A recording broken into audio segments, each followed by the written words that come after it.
এই দেখুন সকাল না হতে হতেই একজনকে জঙ্গলের মধ্যে নামিয়ে দিয়েছি কলাপাতা কাটার জন্য। এই কলাপাতা কী করব বলুন তো? কলাপাতায় চিংড়ি মাছ ভাপা করব। খেতে কিন্তু অসাধারণ হয় এই কলাপাতায় চিংড়ি ভাপা। ব্যাস ব্যাস আর লাগবে না, ছেড়ে দে। একটা পাতা হলেই হয়ে যাবে। কতগুলো পাতা কাটলো। ঠিক আছে, এই যে পাতাটা সাইজ মতো করে কেটে নেব। নিয়ে চিংড়ি মাছটা আগেই ছাড়িয়ে নিয়েছি, পাতাটা কেটে নিলাম। নিয়ে এই গামলিটা নিয়েছি, এর মধ্যে পেঁয়াজটা দিয়ে দেব। পেঁয়াজটা দিলাম, এর মধ্যে ধনে পাতাটা দিয়ে দেবো। একটু ধনে পাতা কুচিয়ে নিয়েছি। এরকমভাবে পাতায় করে দেখবেন, খেতে খুব ভালো লাগে চিংড়ি মাছ ভাপা। হলুদ গুঁড়ো দেব,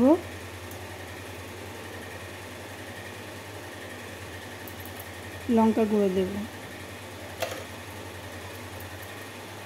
যে রসুন 4-5 কোয়া রসুন থেতো করে নিয়েছি। বাটিনি কিন্তু রসুনটা থেতো করে নিয়েছি। নিয়ে তেল দিয়েছি, দিয়ে ভালো করে মাখিয়ে নেব। নুন দিয়ে ভালো করে মাখিয়ে নিয়ে এর মধ্যে চিংড়ি মাছটা দিয়ে দেবো। ভালো করে চটকে চটকে মাখতে হবে।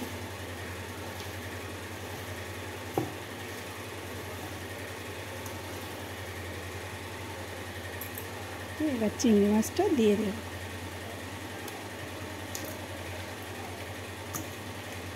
চিংড়ি মাছ তো আমরা সবাই খেতে ভালোবাসি।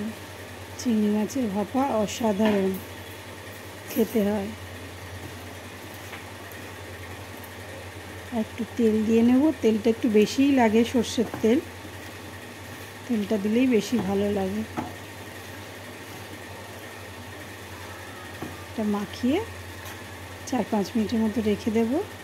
দিয়ে এবার কলা পাতাটা আগুনে ছেঁকে নেব। এই গ্যাসটা জ্বালিয়ে নিলাম, নিয়ে কলা পাতাটা ছেঁকে নেব।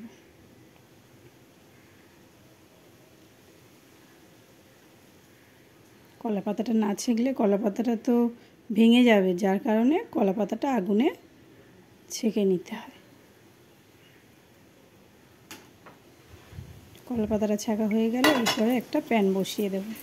প্যানের গেছে হাতলটা ভেঙে, যাক কাজ চলে যাচ্ছে। এই মাখাটা দিয়ে দিলাম এর মধ্যে। এই গামলিটা ধুয়ে একটুখানি জল দিয়ে দেব।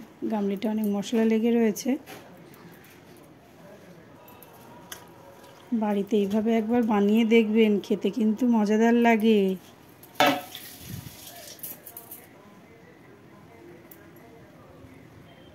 একটু ওপর দিয়ে কাঁচা সর্ষের তেল দিয়ে দিলাম। দিয়ে পাতাটা এবার ভালো করে মুড়িয়ে দেব। দিয়ে কিছু একটা একটু ঢেকে দেব। ঢেকে রেখে দিলাম। এই যে মাঝখানে এসে একবার দেখলাম খুলে, দেখুন কতটা জল হয়ে গেছে। এমনি তো চিংড়ি মাছের জল ওঠেই, আরও জল অনেকটা উঠে গেছে। থাক, এটা হতে থাক। এই দেখুন চিংড়ি ভাপাটা হয়ে গেছে। এইভাবে কিন্তু সবাই একবার করে খেয়ে দেখবেন, দেখে আমাকে কমেন্টে জানাবেন পাতায় মাছ কেমন লাগে খেতে। চিংড়ি ভাপা কত সুন্দর দেখতে হয়েছে, খুব সুন্দর।